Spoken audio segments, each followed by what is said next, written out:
It's midnight in the Arctic Circle, the sun is shining, we've been surrounded all week by freakishly large salmon and wild reindeer. That means one thing, you're watching Bagger Brothers and this is Finnish Lapland.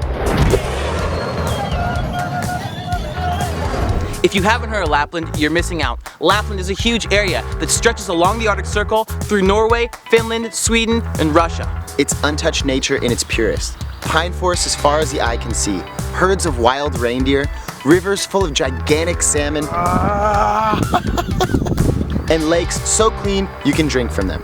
It's also home to Europe's last indigenous people, the Sámi, historically nomadic reindeer herders and fishermen who've lived here since the end of the last ice age. So when Visit Finland offered us a chance to see Lapland for ourselves, we grabbed our cameras, waved goodbye to America, and hopped on the next flight to Finland, landing in Helsinki and connecting to Ivalo. We could not have had a more drastic change of scenery, from VidCon in sunny Southern California to an airstrip in the middle of a massive forest. We rented a car, we got a ride, and drove from Ivalo to our first stop, Inari, where there are more reindeer than cars and locals use interesting techniques to keep them off the road. Lapland is the least populated region in Finland, the least populated country in the EU, so the first thing we noticed was silence as we cruised along Lake Inari to Ukos Island, a holy place for the Sámi. We had a lot more of Lapland to see, so we hopped on Highway E75 and hit the road. But not before Alex tried to learn how to drive stick. We got in this argument because I was trying to drive and he like literally took the keys out of my hand so he could drive. Like, I'm gonna learn how to drive stick today. And this is what's happening. Eventually I got the hang of it and we made our way south to Lemmenjoki National Park, the largest park in Finland and the largest pine forest in Europe, if you count the other half on the Norwegian side. Then we checked into a hotel whose front door opened onto the lake, because until the 1950s, most transportation in Lapland was by rowboats in the summer or reindeer-drawn sleds in the snow.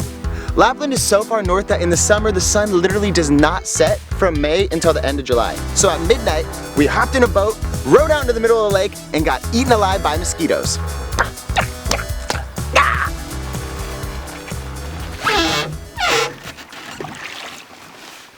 The next day it was time to drive to Norgum, the northernmost village in the European Union. It sits on the Tenojoki River, which has the best salmon fishing in Europe. After checking into our riverside cabin at Norgum Holiday Village, the hotel owner, Raimo, and his sons made us an offer we couldn't refuse. Going fishing in the Arctic Ocean, just across the border, in Norway. Where are we going? We are going to Mortenes. It is on the Norway and beside the Arctic Ocean.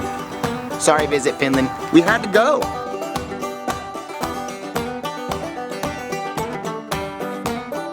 As always, we had a little brotherly competition. Cast number 1. 2-1, Marco winning. I won. And then came home to Finland to cook up the catch and wash it down with some local beer. Smoked salmon, ice cold beer. Can't get much better than this. Well, we just had the dankest dinner of fresh cooked salmon, fresh caught and cooked salmon. Smoked salmon, bro. Oh, you're right. Yes, I know. It's also 11 o'clock and we're going to fish for more salmon. Only in Lapland. Let's go! Well, it's 1:30 in the morning, it's still light out, and we just caught 40 kilos of fresh salmon. Yes, we did. We're gonna finish our night by hopping in the sauna and cracking a beer. Welcome to Lapland.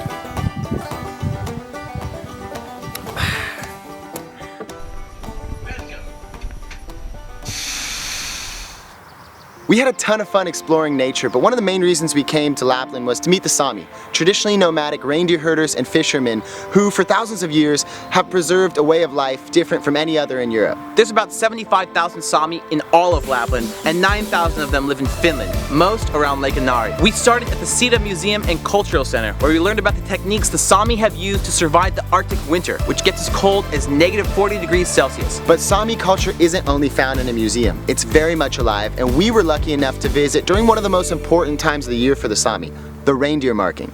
Although most Sámi are no longer nomadic, every single wild reindeer belongs to a reindeer herder, and it's considered impolite to ask them how many reindeer they own. It's kind of like asking you how much cash you've got in your bank account. Each summer, Sámi families come together and round up thousands of reindeers, taking stock of newborn calves and identifying individual owners by making small markings in their ear, kind of like branding cattle. We were lucky enough to be invited to one such ceremony where we met with a young Sami named Aslak Palto, who's both a reindeer herder and a journalist, and was happy to explain what was going on. What is happening outside right now? We have started reindeer markings 2 nights ago, and this is our 3rd night. So we have now about 600 cows that we have marked, and we're gonna go and see which cows belongs to which mother and who's the owner of which reindeer. And so these are newborn calves? Yeah, they're born in May. Okay. In our area we have to wait for the mosquitoes to wake up. And mosquitoes bring reindeers together, and then it's possible to control the reindeers. Okay. How many people are here? Over 15 different families. Wow. What does the reindeer mean for the Sami people? What is? It is the life of everything. The reindeer has been here. It's why people have been living here thousands and thousands of years. Because of the reindeer, they got everything. They got skin, they got rules, they got clothes, they got food. So, but then in the last 30 years, there's been so rapid change.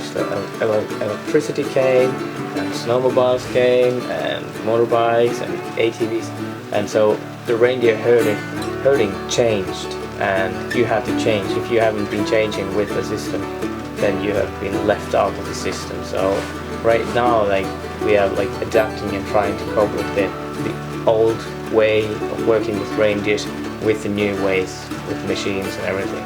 But preserving traditions is just one part of maintaining a culture.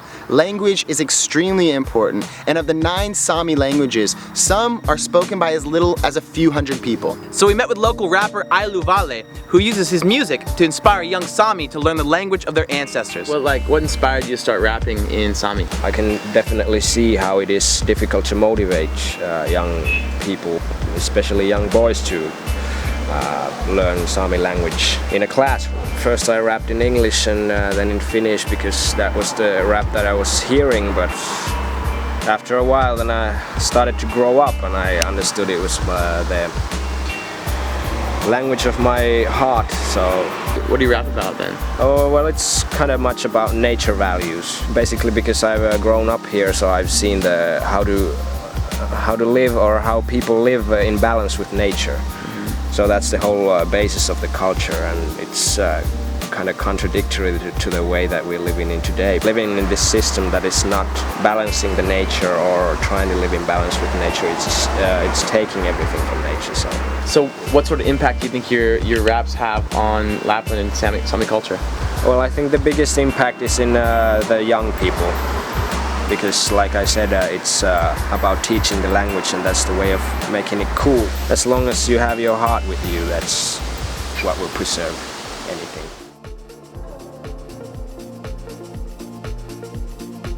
Mark and I have been really lucky to travel to a lot of places, but nowhere as pure and untouched as Lapland.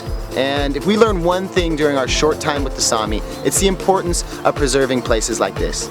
And as we drove away, we realized that Lapland is not just a place of incredible natural beauty, but also great cultural wealth, a place that's quite literally worth traveling to the ends of the earth to see.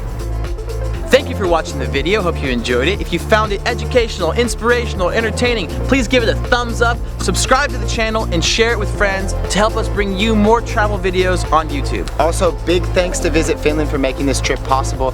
If you guys back at home are thinking about coming out to Finland or Lapland, check out their links in the info box below for more information. Also, don't hesitate to leave us a comment. We love reading and replying. Okay, we'll see you guys on the road. Later.